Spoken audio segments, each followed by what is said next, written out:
Welcome, everybody. It's delightful to have you with us. We're very pleased. This is the webinar for the Person-Centered Planning Initiative from Nebraska Department of Health and Human Services. Today we have John O'Brien, who is with us, and an extraordinary creator and writer and presenter around person-centered planning for decades. Just a few little background pieces. We have Spanish translation. If you need that, you need to roll your cursor down to the bottom where it says interpretation and click on that, and you can bring up Spanish language. Anybody can do that. It's a toggle you can turn on should you wish to see it.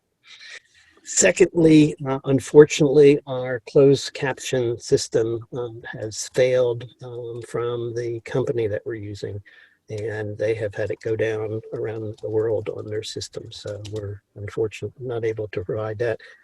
We've had that working very well, but not today. We will put closed captioning in the recording that we're doing, that anybody who needed it can see it, or you can share with other people as we're doing that. So we will be taking questions and answers, and John will stop somewhere along the way and be taking that. So as you look, there are two places. If you look down at the bottom, if you roll your cursor down to the bottom, it'll say Q&A. And right there, you can pose questions that we'll be sharing with John as he takes them. And then the chat box itself is where you can do hellos to anybody or any technical issues or problems or things that you might have. So with that, we'll begin. I have the great honor and pleasure of knowing John for many, many, many years. I've been in many dozens of his workshops. He is an extraordinary presenter, and we are very, very fortunate to have him sharing with us. John has done a lot of work in Nebraska and has a large commitment and interest in what we're doing and furthering person-centered planning in Nebraska. John's a really deep thinker about the meaning of person-centered planning, far beyond a plan, but person-centered to create better lives for people. So with that, let me turn it over to you, John, and you'll share your screen, and we'll be off to maybe John O'Brien. John, you're on.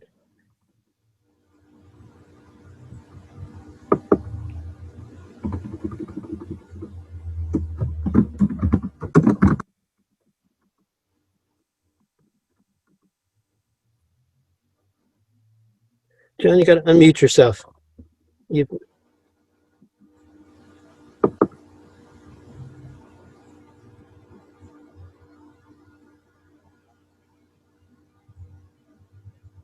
have to unmute yourself, John.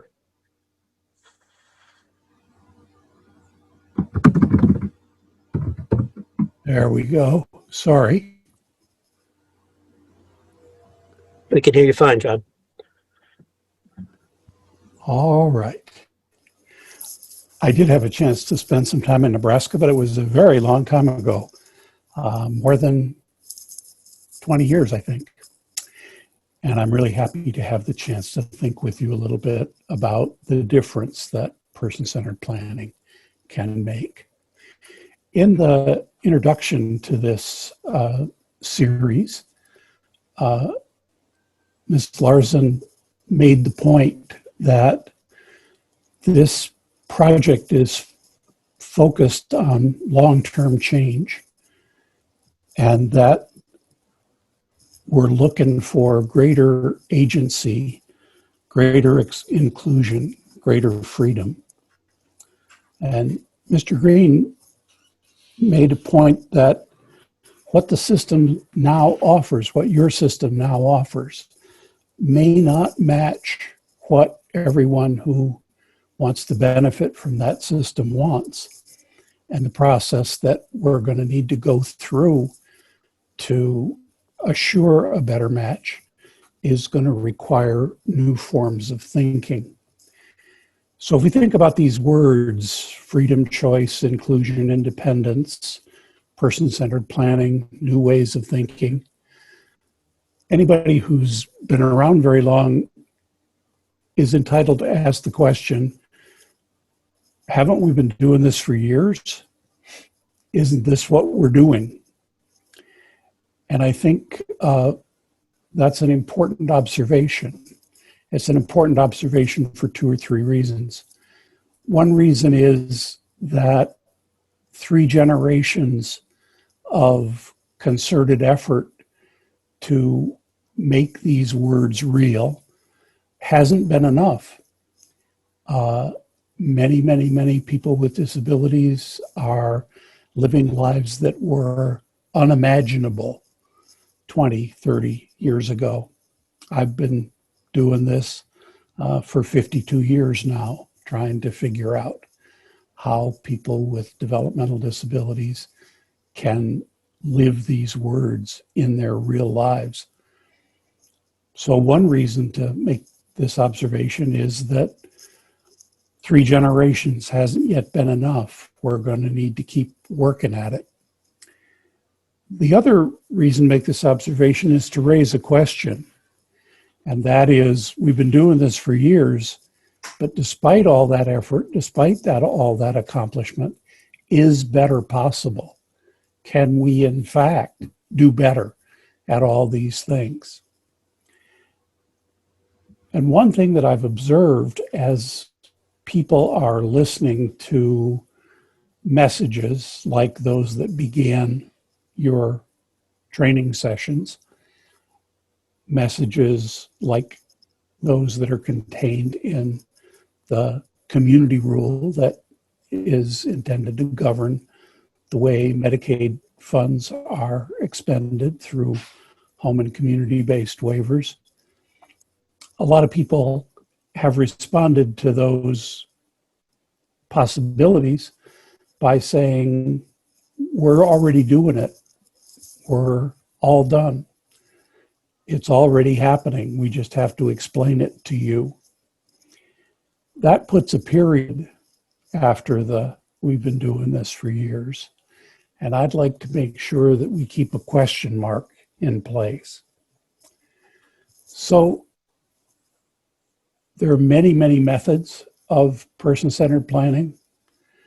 And I'm not going to talk about methods today. I'm going to think with you about what I see as common threads in person-centered planning and the different kinds of difference that it can make. So person-centered planning, as I understand it, is a process of discovery.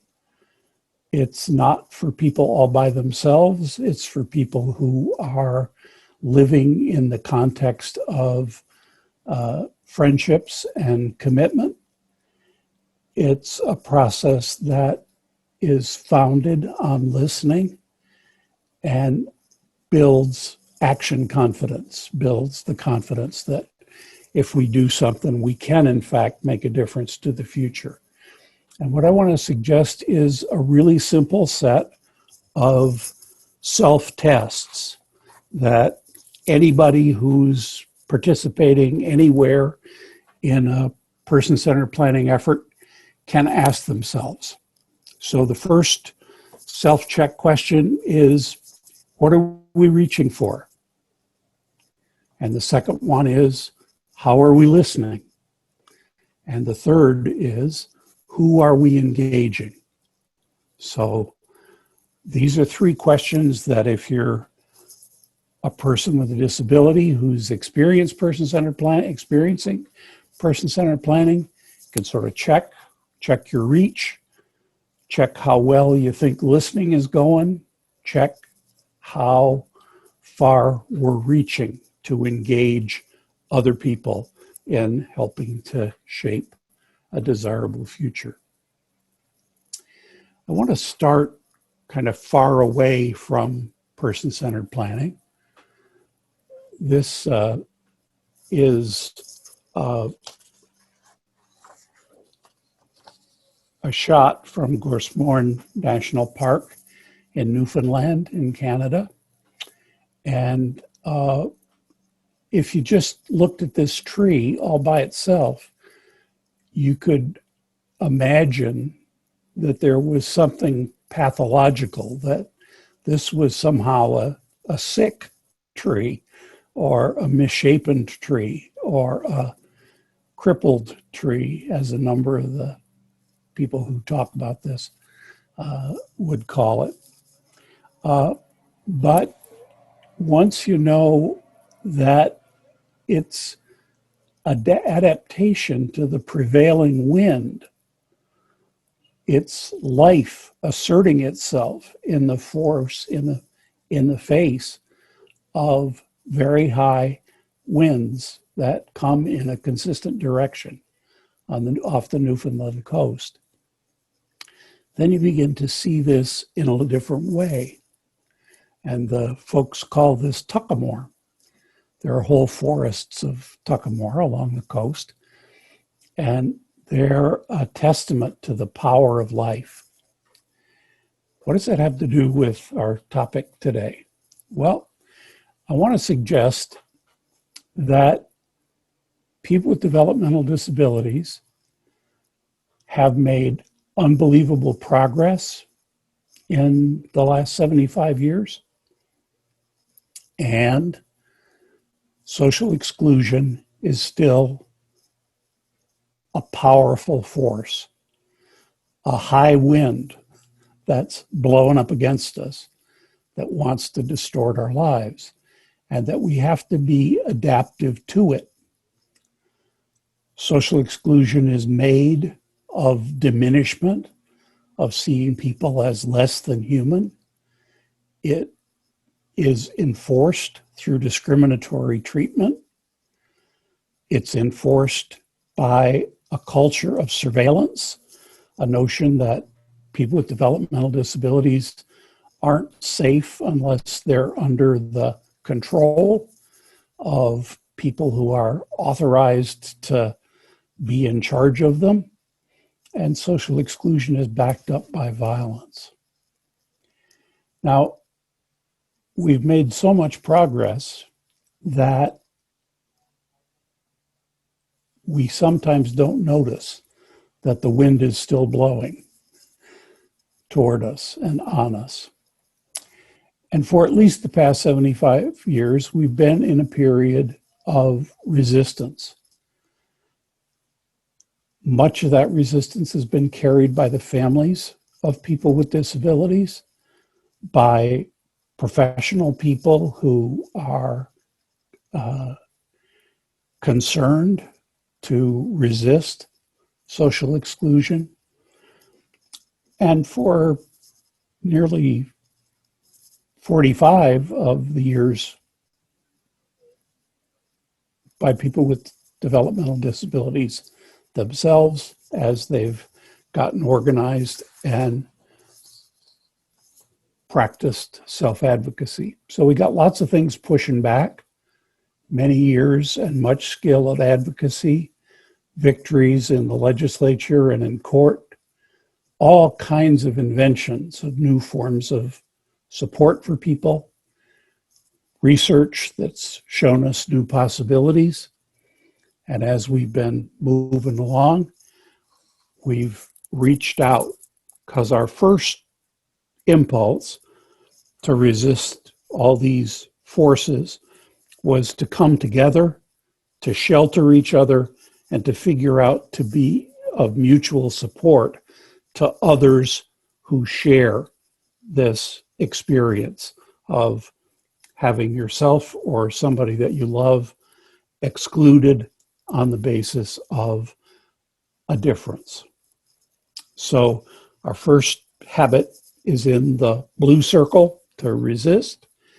And over the last 25 or 30 years, we've got more and more and more efforts, supported employment, ordinary housing, that kind of move us out into a broader community. But the purpose has always been freedom. The purpose has always been freedom. And we've been able to move in important ways from freedom from oppression, from freedom from the rigors and difficulties of institutionalization, to freedom for freedom to pursue what matters to us about our discharge of the responsibilities of citizenship. So as person-centered planning comes along, it's gonna meet a pushback from these forces of social exclusion. It's gonna be uphill.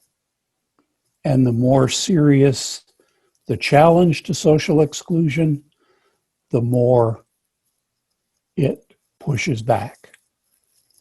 That may not be your experience, but I share it with you because it's mine. So this power of resistance, the arrow pushing up there, comes from people with disabilities and family members and people who give their life's energy, their work energy, to making real change for people with disabilities, comes from people who want more. I found this on the People First Nebraska website, and this is sort of one expression of the spirit of more. Travis says, I could choose not to do anything and be a hermit because I'm like this. I think he's referring to his disability. But why? Why would I do that? Why would I be a hermit and not go anywhere, not do anything? It wouldn't be a life. And that spirit of more, that spirit of I'm going to push my way through those boundaries that could keep me in a smaller world and be a contributor to a wider community is the power behind person-centered planning. My first trip to Nebraska was in 1973, and I came with escorting a delegation of people from across Canada to see NCORE, an effort that is an expression of citizens who wanted more. Family members organized by GOARC and professors from the University of Nebraska Medical School, notably Wolf Wolfsberger and Frank Menelacino, who got organized, mobilized a lot of citizens, pushed hard, and came up with a comprehensive county-wide system of services for Douglas County. And by 1973, they were a model for the world of a group of citizens who were saying no to institutionalization, who were saying, we believe that we can make institutions unnecessary, that we can disperse services and supports throughout the community, and that we can hold ourselves to very high expectations of people's development. So this is something that is an important part of Nebraska's heritage of social invention, social innovation, and something that's, again, a spirit to draw on. We are, of course, in a very difficult moment in history. And that moment is tough for most of us and very tough for lots of us. But Friday, when I was thinking about this talk, a friend of mine in Scotland who works for an organization called Sea Change sent me this annual report, Our Best Days, Sea Change Scotland and COVID-19. And it begins with this statement: amidst the sadness and pain of recent weeks, we have also had our best days, the moments when we've noticed one another as we have seldom noticed before. the moments where we've noticed one another as we have seldom noticed before. There's several things in this report I want to reflect on for just a minute. One of them is this notion that although Sea Change Scotland is an organization that for about 20 years has only been a provider of individualized self-directed of assistance to individualized self-directed support, even though it's been committed to person-centered planning from the beginning, there have been moments in this very difficult time when we have noticed one another as we have seldom noticed before. That's kind of an interesting kind of bumper sticker for person-centered planning in my mind, setting aside a time where we can notice one another as we have seldom noticed before. But here are some of the things they've noticed. One was, most striking, most people have coped far better than we predicted. Most people have coped far better than we predicted. So these are people who know people, who support people as individuals. These are people who've been staff colleagues for sometimes for years. And there's still more to learn. There's still more to know about who a person is when their environment shifts, even when the shift is a frightening and threatening one. Second thing, they said, we're doing better at figuring it out with those of us who are not doing so well than we thought we would. Our fear is still with us, but we have now got evidence that we're able to figure it out with almost everybody.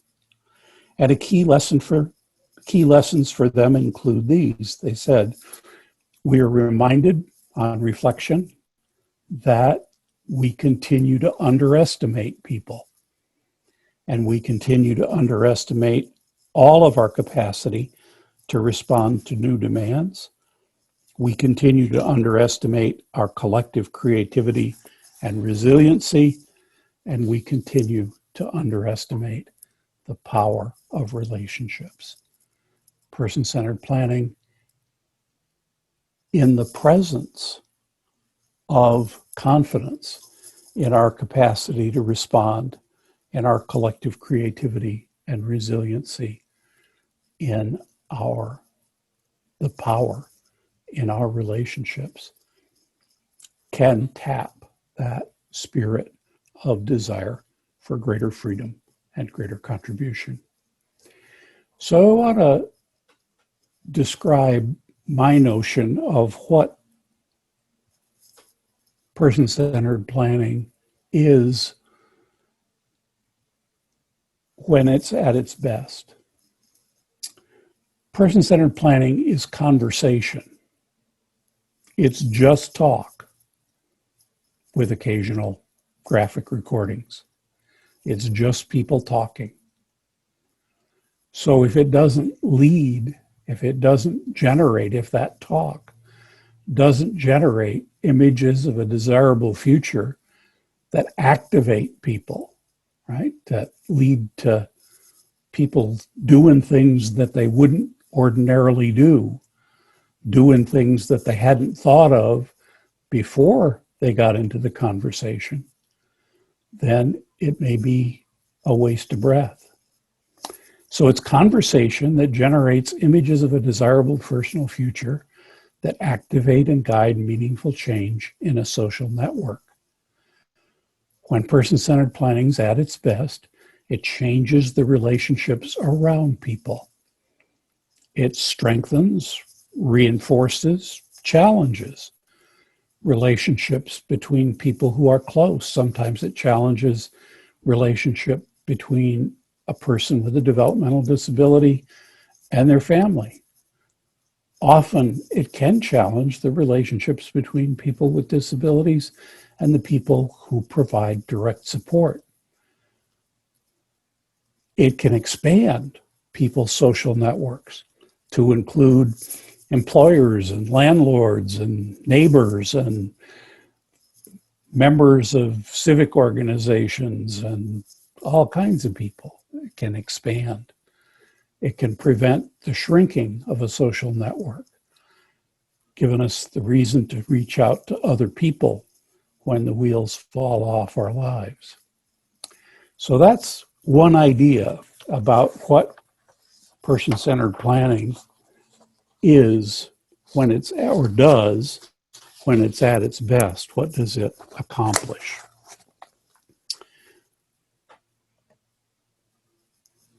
One of the things that I'm particularly interested in is finding different ways to look at things, finding different ways to see common situations, different places to stand to look at them. And that makes me a big fan of Marty Seligman from the university, or from Penn in Philadelphia University.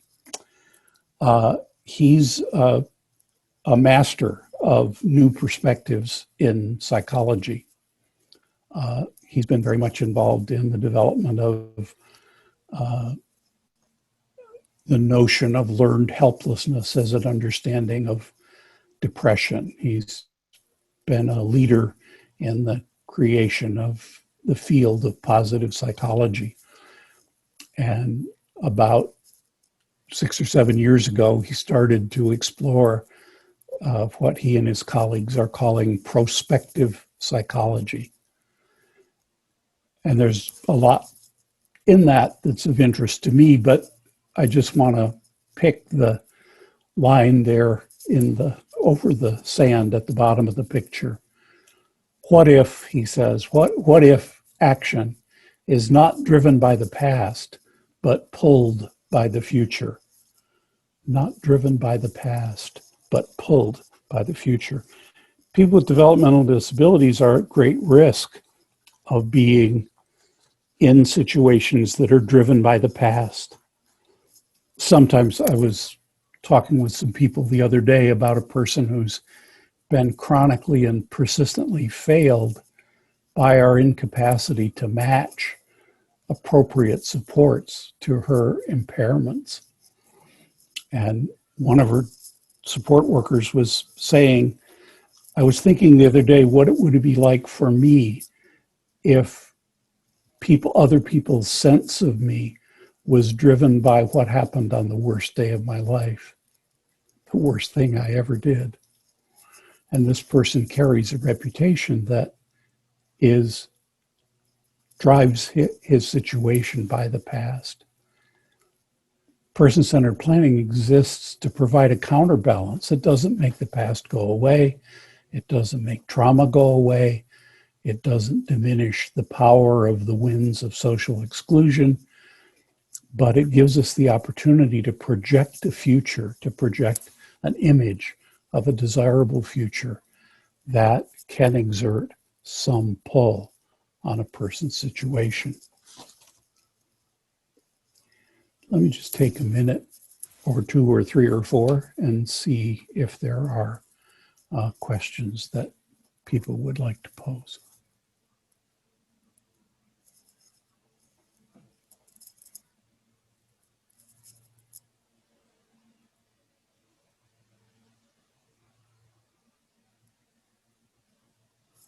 No? Okay, we'll press on. So the first self-check question is, what are we reaching for? And I want to make sure that you understand John, that I think there's a question, which is how might this work for people who have communication difficulties or non-speaking?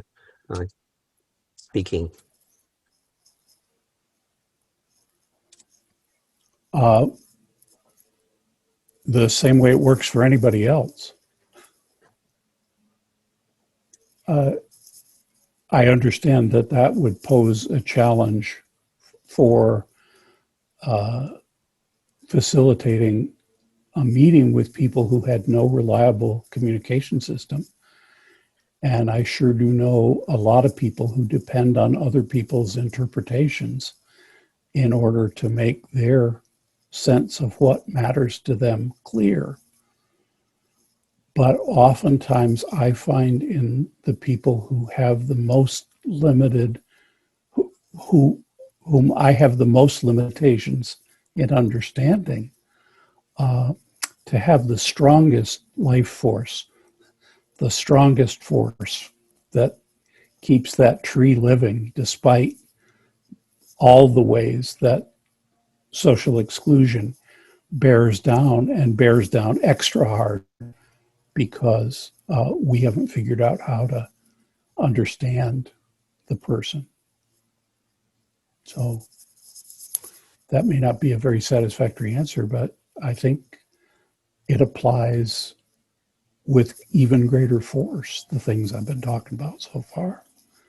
Doesn't mean you know how to create the kind of relationship in which that knowledge can generate and flow, but I sure have seen it a lot of times when it does work that way. I hope that's responsive. Okay, on we go. Here are some legitimate things to reach for. Lots and lots of people, as person-centered planning moves into the center of the service system and becomes a requirement, becomes something that's a condition of receiving services that are funded by waivers. Lots of people come to person-centered planning, and what they're reaching for is to keep what suits me. And that's a perfectly legitimate thing to reach for.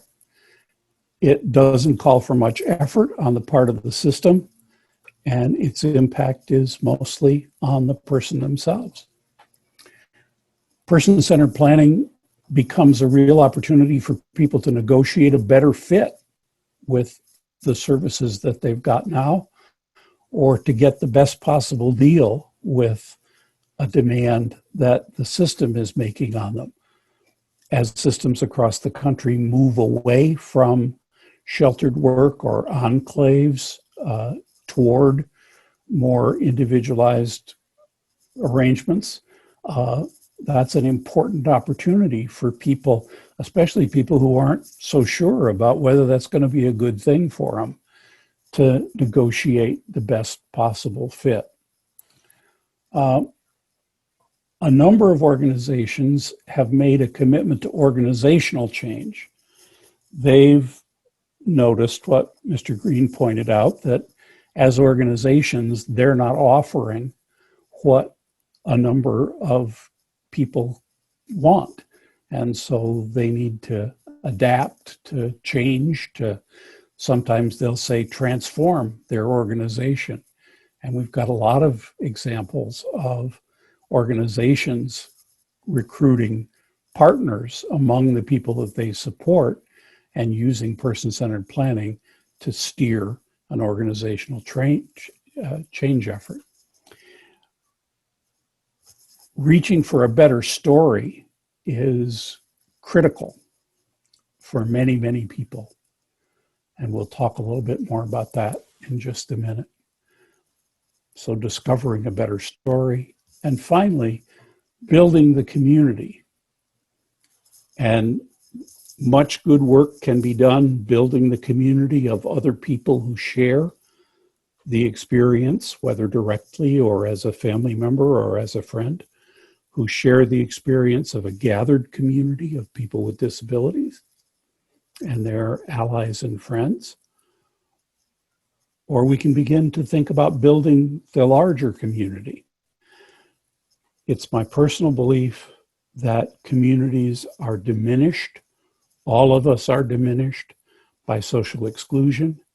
And so those people with disabilities, with the backing of their friends, their families, their allies among support staff, who reach out to claim a place in the larger community, in the diversity of the larger community, are people who are making a positive contribution to everybody it's maybe not perhaps as big a benefit to them, because those winds of social exclusion are going to push at the person's life, but it's a contribution to all of us. So we can ask ourselves, after engaging in a person-centered planning meeting, what were we reaching for? Were we reaching to keep things pretty much stable? Okay, that's perfectly valid.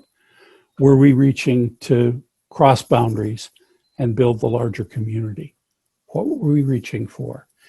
And I would hope that if you're a support coordinator or somebody who is involved in a lot of person-centered planning meetings, that as time went by, you'd get a scatter, right? You'd find some of all of these, and most of them would probably down toward the left corner, and that would be great.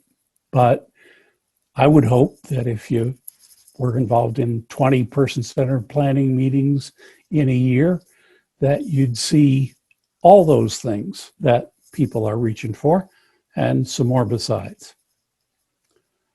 So the second way to think about what are we reaching for is it just for me? Am I the one that's doing the work?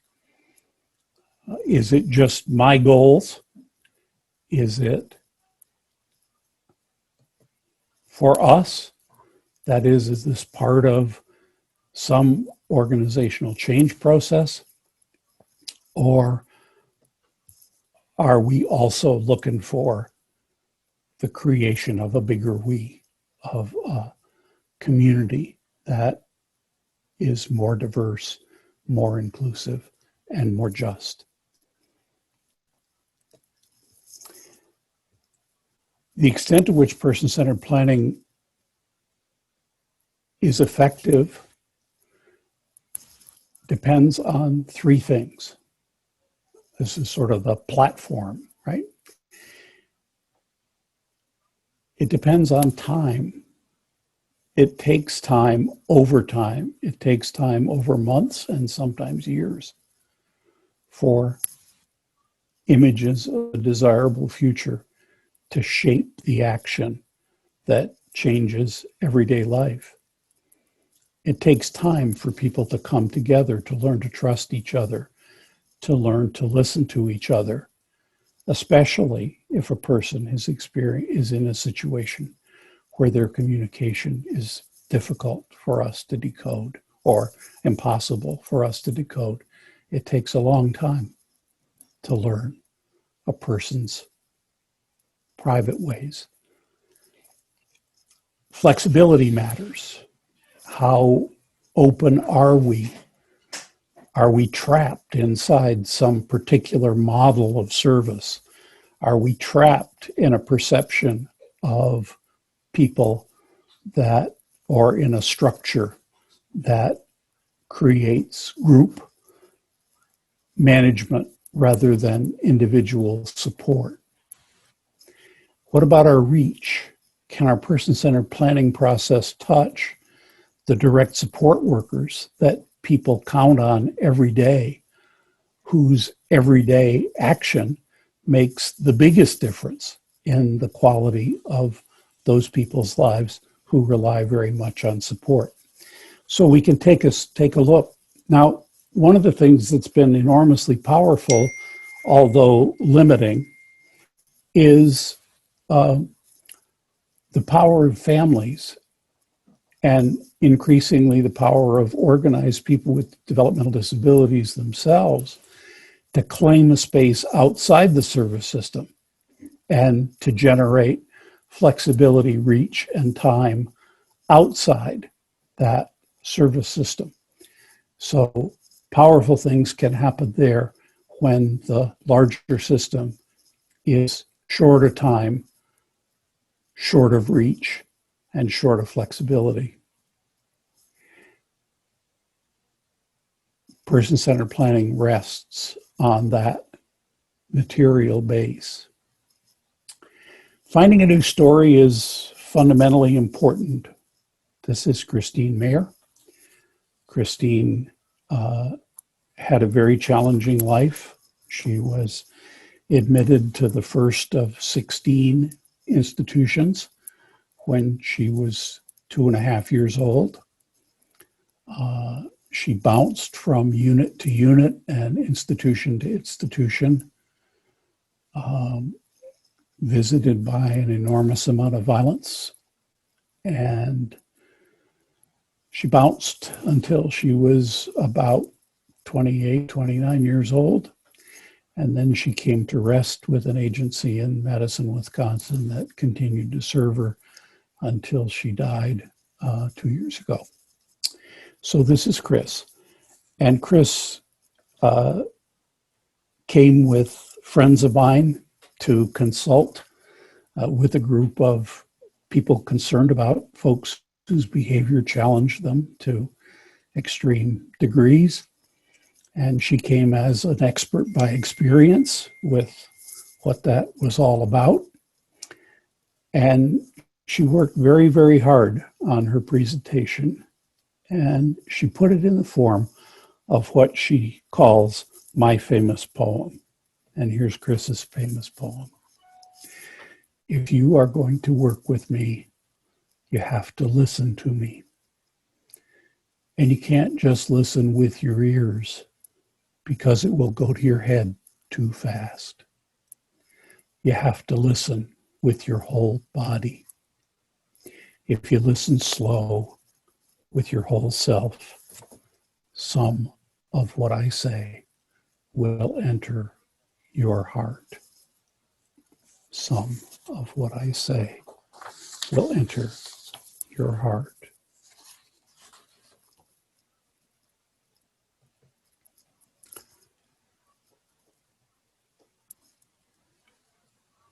What wants to enter your heart when you listen to Chris and the story of her life and the struggles that she had with self-regulation until the time of her final illness, the medical condition that she died from. Part of what wants to enter your heart hurts.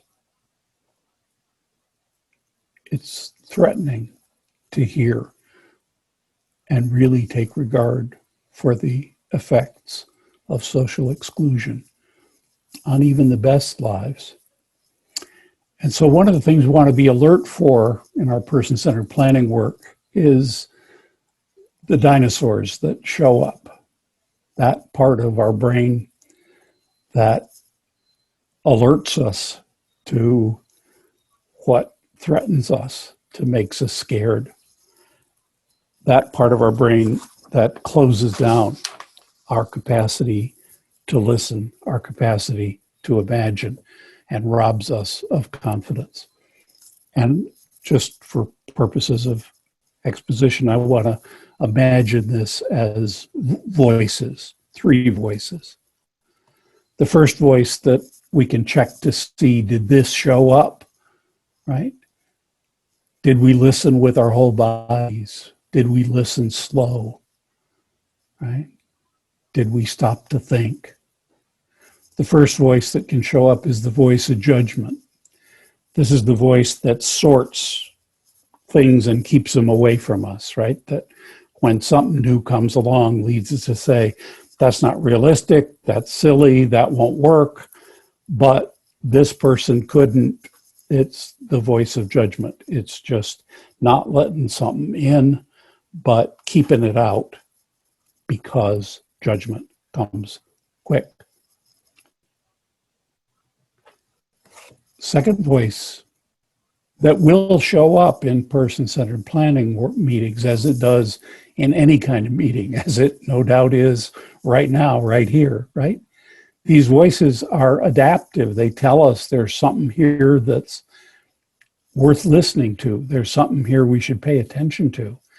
And the idea is not to pretend we can make them go away, but to notice them when they show up and not let them be in charge. So the second voice is the voice of cynicism. We can't really do anything about that. They won't let us. The rules are too big. The money's too short. The workforce crisis is too acute. And all those things are accurate enough observation. The workforce crisis is acute. The question is, do we have an image of a desirable future that pulls us strongly enough that we can build a response to that reality? And finally, when we're really getting close to something that could matter, we find the voice of fear. We retreat into a simple-minded and superficial appreciation of risk and a kind of risk management that is of very little help because it's inaccurate. So if the voice of judgment is at play, our listening is at level 1, right? And we come out of the meeting and somebody says, how'd it go? And you say to yourself, just about what I expected. Fine meeting, it was good. Everything was great.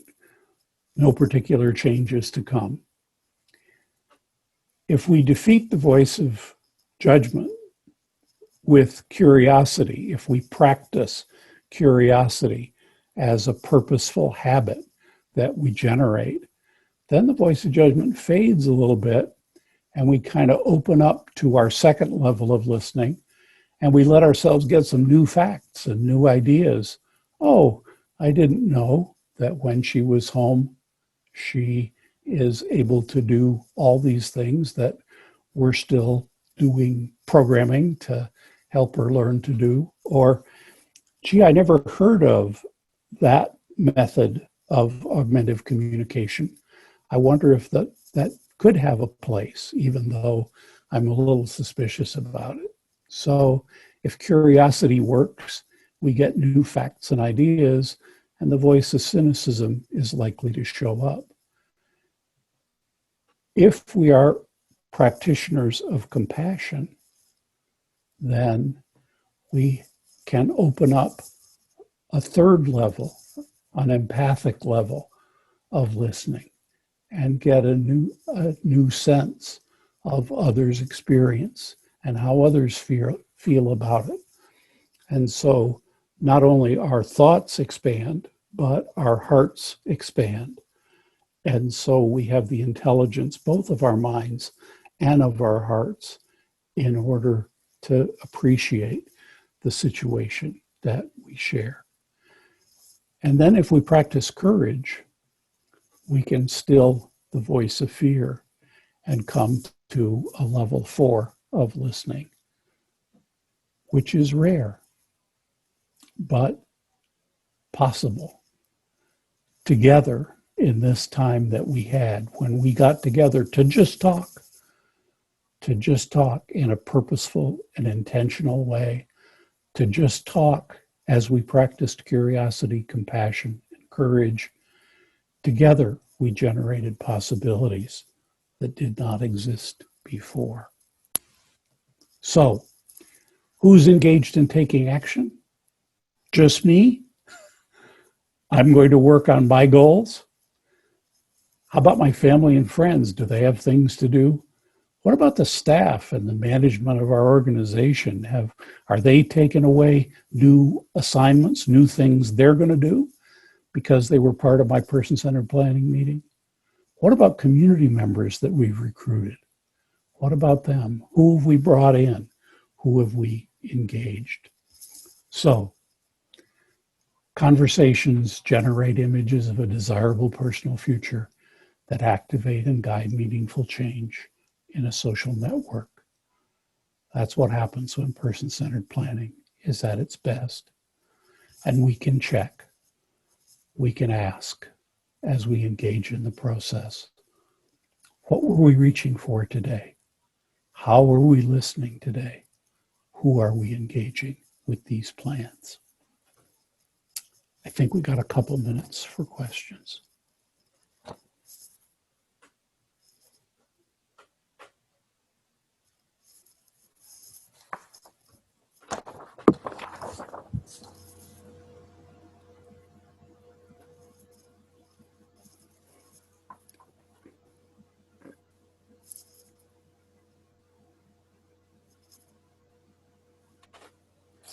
And a question asked earlier by Debbie was that she's working with somebody. It's hard to get them engaged in person-centered planning. She thinks, maybe because he distrusts or fear or whatnot, but she's still struggling with not why he might be, but how to draw him into the person-centered planning process. And I thought you might have some perspective on that.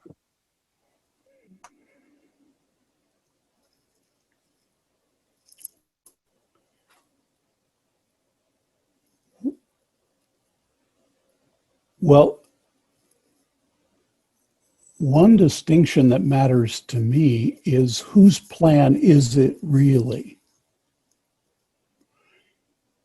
If I'm engaged with this, if I'm in the room with this person to meet a requirement, a system requirement, that's a perfectly legitimate reason for me to be there. But until the person trusts me and, most important, the other people in the room, and feels like there's something that wants to be different, it's not his plan, it's mine.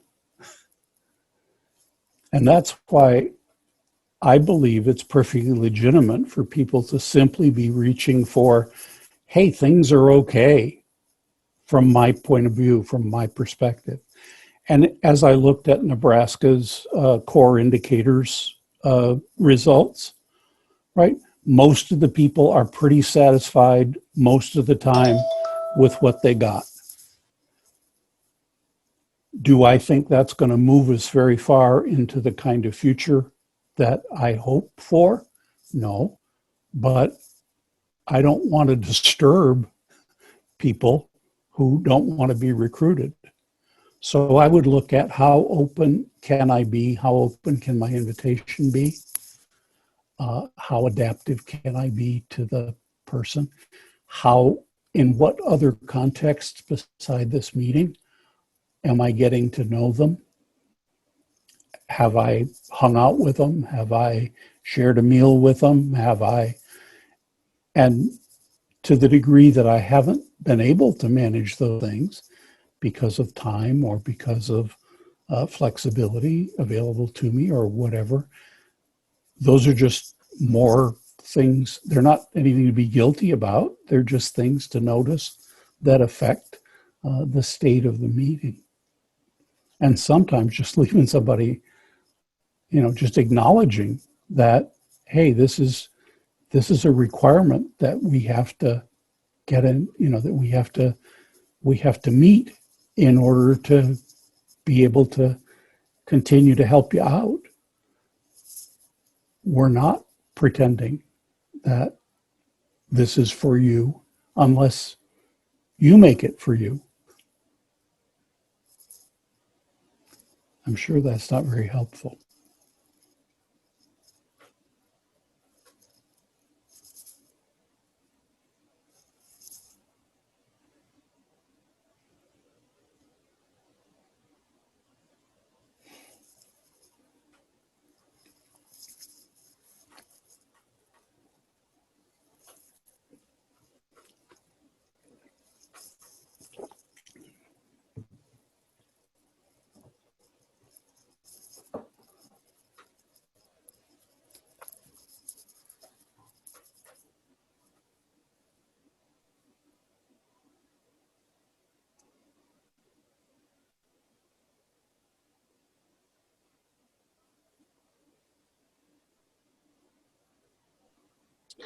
John, another question is really, I think, on everybody's minds, which is, I'll just read it. Any suggestions of getting parents to accept that their adult child is capable of so much more? They themselves are afraid.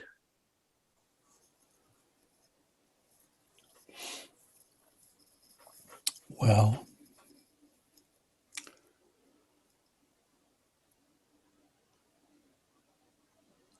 I worry a little bit about the way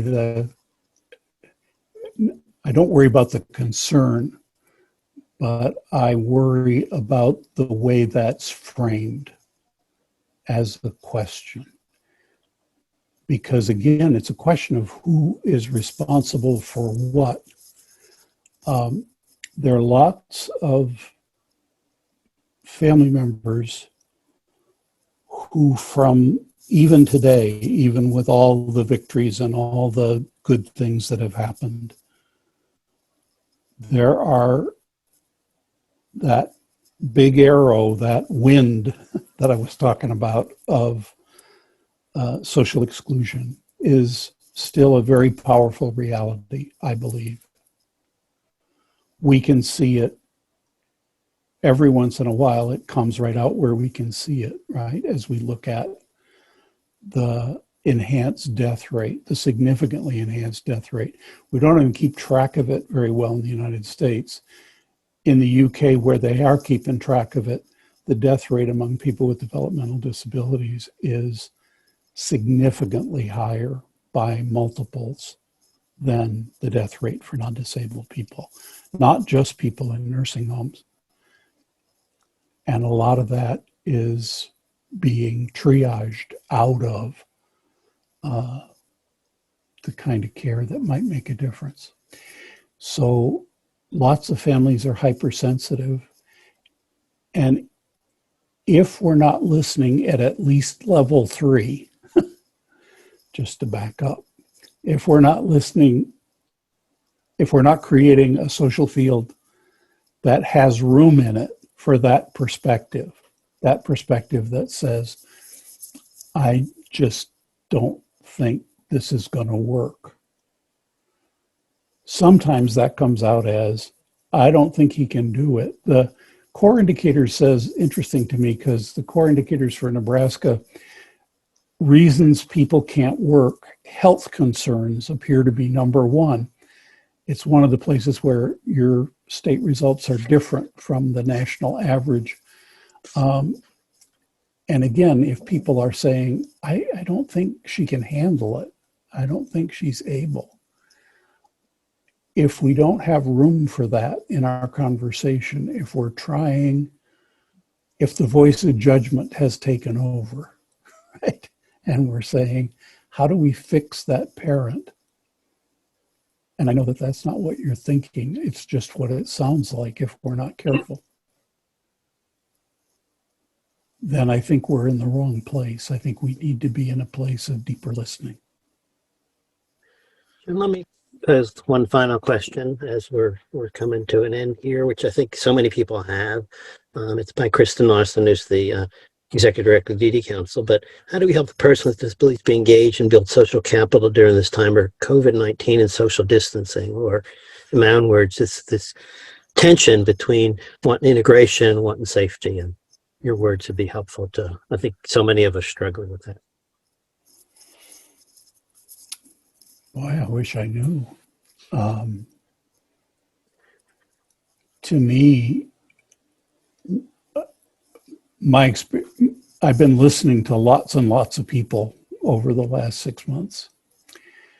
And what, again, I have been inspired by is the number of direct support workers, the number of people who have had to shift their managerial roles, as my friends at Sea Change, who produced that report, have themselves now found themselves providing direct support once again after years and years and years, is when people have that concern alive, often it's possible to find a way to keep some connection up.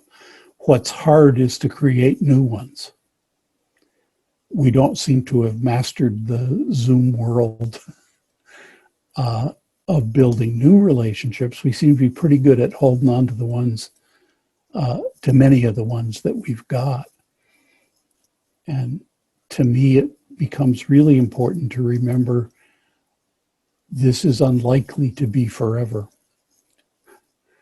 It may well be for months and months more than we hope or want or think we can stand. But sometimes it's a temperature check to say there weren't that many relationships for us to keep alive when we were free, when we were not living under this particular shadow. And so let's remember when things get back to a place where being mobile is safer again, to make more of it than we have made before. And that's, I don't intend that obviously as any response to any particular person. I'm going to bring us to a close.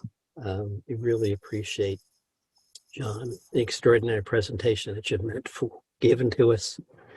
I want to share just a couple things that we'll be having additional training and additional webinar. We'd like you to come and be with us. We'd really appreciate that. All of you will be getting the links for the recording that's been done, and that'll be up on the department website and available to everybody to see. I want to just touch on just a couple of things as we wind up here. If anybody wants to just leave a chat of how today went in the chat box, we'd appreciate that. We're in the process of training 1,000 people across the state. We're right today as we speak training 100 DHHS staff and supervisors. We'll be training 600 service coordinators across the state.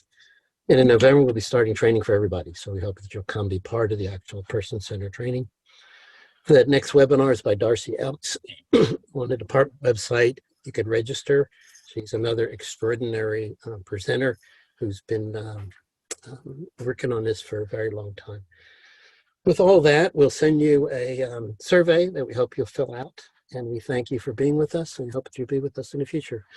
I'll leave it open just for a moment. Anybody else wants to add in any chat, we'll share it with John. And we thank all of you for being with us. Good afternoon, everybody. Thanks again.